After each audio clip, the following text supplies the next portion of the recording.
శ్రీ సాయినాథాయ నమః. శ్రీ సాయి సచ్చరిత్రం మొదటి అధ్యాయం. గురుదేవతా స్తుతి. బాబా గోధుమల పిండి విసిరిన కథ, దాని తత్వం. పూర్వ సంప్రదాయానుసారము హెమాట్ పంతు శ్రీ సాయి సచ్చరిత్ర గ్రంథమును గురుదేవతా స్తుతితో ప్రారంభించుచున్నారు. ప్రప్రథమమున విఘ్నేశ్వరుని స్మరించుచు ఆటంకములను తొలగించి ఈ గ్రంథము జయప్రదముగా సాగునట్లు వేడుకొనుచు శ్రీ సాయినాథుడే సాక్షాత్ శ్రీ గణేశుడని చెప్పుచున్నారు. పిమ్మట శ్రీ సరస్వతీదేవిని స్మరించి ఆమె తనని గ్రంథరచనకు పురుగొల్పినందులకు నమస్కరించుచు శ్రీ సాయియే సరస్వతీ స్వరూపులై తమ కథను తామే గానము చేయుచున్నారనియూ చెప్పుచున్నారు. తదుపరి సృష్టిస్థితి లయకారకులకు బ్రహ్మ విష్ణు మహేశ్వరులను ప్రార్థించి శ్రీ సాయియే త్రిమూర్తియాత్మక స్వరూపులనియు సమర్థ సద్గురువులనియు వారు మనలను సంసారమును నదిని దాటించగలరనియూ చెప్పుచున్నారు. తరువాత తమ గృహదేవతయగు నారాయణాదినాథునకు నమస్కరించి వారు కొంకణ దేశములో వెలసిరనియు ఆ భూమి పరశురాముడు సముద్రము నుండి సంపాదించినదనియూ చెప్పుచు వారి వంశమూల పురుషుని స్తోత్రము చేసిరి. అటు పిమ్మట వారి గోత్ర ఋషియగు భరద్వాజముని స్మరించెను. అంతేకాక యాజ్ఞవల్క్యుడు, భృగుడు, పరాశరుడు, నారదుడు, సనక సనందనాథులు, సనత్కుమారుడు, శుకుడు, శౌనకుడు, విశ్వామిత్రుడు, వశిష్ఠుడు, వాల్మీకి, వామదేవుడు, జైమిని, వైశంపాయనుడు, నవయోగీంద్రులు మొదలగు పలువురు మునులను, నివృత్తి, జ్ఞానదేవు, సోపాను, ముక్తాబాయి, జనార్దనుడు, ఏకనాథుడు, నామదేవుడు, తుకారాం, కాన్హ, నరహరి తదితర అర్వాచీన యోగీశ్వరులను కూడా ప్రార్థించాను. తరువాత తన పితామహుడైన సదాశివునకు, తండ్రి రఘునాథునకు, కన్న తల్లికి, చిన్నతనము నుండి పెంచి పెద్ద చేసిన మేనత్తకు, తన జ్యేష్ఠ సోదరునకు నమస్కరించాను. అటుపైన పాఠకులకు నమస్కరించి తన గ్రంథమును ఏకాగ్ర చిత్తముతో పారాయణ చేయుడని ప్రార్థించాను. చివరగా తన గురువు దత్తావతారమునగు శ్రీ సాయిబాబాకు నమస్కరించి తాను వారిపై పూర్తిగా ఆధారపడి ఉన్నానని చెప్పుచు ఈ ప్రపంచము మిథ్యయనియు బ్రహ్మమే సత్యమనే అనుభవమును తనకు కలిగించు శక్తి వారికే కలదని చెప్పుచు ఈ ప్రపంచములో ఏ ఏ జీవులందు పరమాత్ముడు నివసించుచున్నాడో వారందరికీ నమస్కరించెను.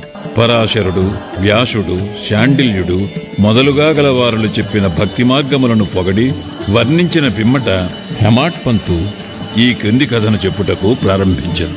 1910వ సంవత్సరం తదుపరి ఒకనాటి ఉదయమున నేను షిరిడీ మసీదులోనున్న శ్రీ సాయిబాబా దర్శనము కొరకు వెళ్లి తిని అప్పుడు జరిగిన ఈ క్రింది విషయమును గమనించి మిక్కిలి ఆశ్చర్యపడి తిని. బాబా ముఖ ప్రక్షాళనము గావించుకుని గోధుమలు విసురుటకు సంసిద్ధుడకు చుండెను. వారు నేలపై గోనెపరిచి దానిపై తిరుగులు ఉంచిరి. చేటలో కొన్ని గోధుమలు పోసుకొని కఫనీ చేతులు పైకి మడచి పిరికిడి చొప్పున గోధుమలు వేయిచు విసరసాగిరి. అది చూచి నాలో నేను, ఈ గోధుమ పిండిని బాబా ఏమి చేయును? ఆయనెందులకు గోధుమలు విసరచుండెను? వారు భిక్షాటనముచే జీవించువారే, వారికి గోధుమ పిండితోనేమి నిమిత్తము? వారికి పిండి నిల్వ చేయవలసిన అగత్యము లేదే అని చింతించి తిని అచ్చటకు వచ్చిన మరికొంతమంది కూడా ఇట్లే ఆశ్చర్యమగ్నుడయ్యిరి. కాని మాలో ఎవరికినీ కూడా బాబాను ప్రశ్నించుటకు ధైర్యము చాలకుండెను. ఈ సంగతి వెంటనే గ్రామములో వ్యాపించాను. ఆబాల గోపాలము ఈ వింత చర్యను చూచుటకై బాబా వద్ద గుమికూడిరి. 4 స్త్రీలు ఎటులనో సాహసించి మసీదు మెట్లెక్కి బాబాను ప్రక్కకు జరిపి వారే విసురుట ప్రారంభించిరి. వారు తిరుగుల పిడిని చేత పట్టుకుని బాబా లీలలను పాడుచూ విసురుట సాగించిరి. ఈ చర్యలను చూచి బాబాకు కోపం వచ్చింది. కాని వారి ప్రేమకు భక్తికి మిగుల సంతసించి చిరునవ్వు నవ్విరి. విసరునప్పుడు స్త్రీలు తమలో తామిట్లనుకొనిరి, బాబాకు ఇల్లు పిల్లలు లేరు, ఆస్తిపాస్తులు లేవు, వారిపై ఆధారపడినవారు, ఆయన పోషించవలసిన వారు ఎవరునూ లేరు. వారు భిక్షాటనముచే జీవించేవారు కనుక వారికి రొట్టె చేసుకొనుటకు గోధుమ పిండితో నిమిత్తము లేదు. అట్టి పరిస్థితులలో బాబాకు గోధుమ పిండితో నేమి పని? బాబా మిగుల దయార్థ హృదయులగుటచే మనకి పిండిని పంచిపెట్టును కాబోలు. ఈ విధముగా మనమున వేర్వేరు విధములు చింతించుచు పాడుచు విసురుట ముగించి పిండిని 4 భాగములు చేసి ఒక్కొక్కరు ఒక్కొక్క భాగమును తీసుకొనుచుండిరి. అంతవరకు శాంతముగా గమనించుచున్న బాబా లేచి కోపముతో వారిని తిట్టుచూ ఇట్లనెను. ఓ వనితలారా, మీకు పిచ్చి పట్టినదా ఏమి? ఎవరబ్బ సొమ్మునుకుని లూటీ చేయుచుంటిరి? మీ వద్ద నుండి గోధుమలు వాడుకుంటున్నా ఏమి? ఏ కారణము చేత పిండిని గొంపవుటకు యత్నించుచున్నారు? సరే, ఇట్లు చేయుడు. పిండిని తీసుకుని పోయి గ్రామపు సరిహద్దులపైన చల్లుడు. అది విని ఆ వనితలు ఆశ్చర్యమగ్నులైరి, సిగ్గుపడిరి.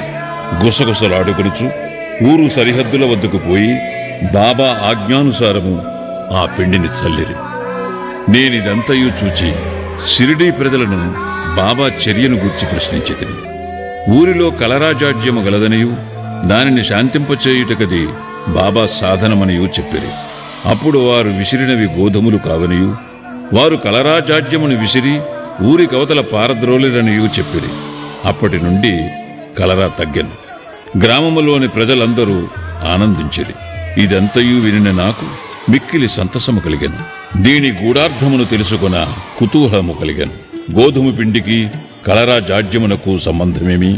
ఈ రెండింటికీ గల కార్యకారణ సంబంధమేమి? ఒకటి ఇంకొక దాని నెట్లు శాంతింపచేసెను. ఇదంతయు అగోచరముగా తోచెను. అందుచే నేను తప్పక ఈ విషయమును గూర్చి వ్రాసి బాబా లీలలను మనసారా పాడుకొనవలెనని నిశ్చయించుకొంటిని. ఈ లీలను చూచి ఇట్లు భావించుకొని హృదయానందపూరితుడనైతిని. ఈ ప్రకారముగా బాబా సచ్చరిత్రను వ్రాయుటకు ప్రేరేపింపబడితిని. అట్లే బాబా కృపా కటాక్షములచే ఆశీర్వాదములచే గ్రంథము నిర్విఘ్నముగను జయప్రదముగను పూర్తి అయినది. తిరుగలి విసురుట దాని వేదాంత తత్వము. తిరుగలి విసురుటను గూర్చి షిరిడీ ప్రజలనుకునే రీతియే గాక దానిలో వేదాంత భావము కూడా కలదు. సాయిబాబా షిరిడియందు సుమారు 60 ఏండ్లు నివసించారు. ఈ కాలమంతయు వారు తిరుగలి విసురుచునే ఉండిరి. నిత్యము వారు విసురున్నది గోధుమలు కావు, భక్తుల యొక్క పాపము, మనోవిచారములు మొదలగునవి. తిరుగలి యొక్క క్రిందరాయి కర్మ, మీదిరాయి భక్తి. చేతితో పట్టుకుని పిడి జ్ఞానం. జ్ఞానోదయమునకు గాని ఆత్మ సాక్షాత్కారమునకు గాని మొట్టమొదట పాపములను కోరికలను తుడిచివేయవలేను. అటు పిమ్మట త్రిగుణరాహిత్యము పొందవలెను. అహంకారమును చంపుకొనవలేను. ఇది వినగనే కబీరు కథ జ్ఞప్తికి వచ్చును. ఒకనాడు స్త్రీ ఒకతే తిరుగలిలో ధాన్యమును వేసి విసరుచుండెను. దానిని చూచి కబీరు ఏడ్వసాగాను. నిపతి నిరంజనుడను ఒక సాధు పొంగవుడది చూచి కారణమడుగగా కబీరు ఇట్లు జవాబిచ్చాను. నేను కూడా ఆ ధాన్యం వలె ప్రపంచమును తిరగలలో విసరబడెదను కదా. దానికి నిపతి నిరంజనుడిట్లు బదులు చెప్పాను. భయము లేదు, తిరుగుల పిడిని గట్టిగా పట్టుకుని అనగా జ్ఞానమును విడువకును. నేనెట్లు గట్టిగా పట్టియున్నాను, నీవును అట్లే చేయుము.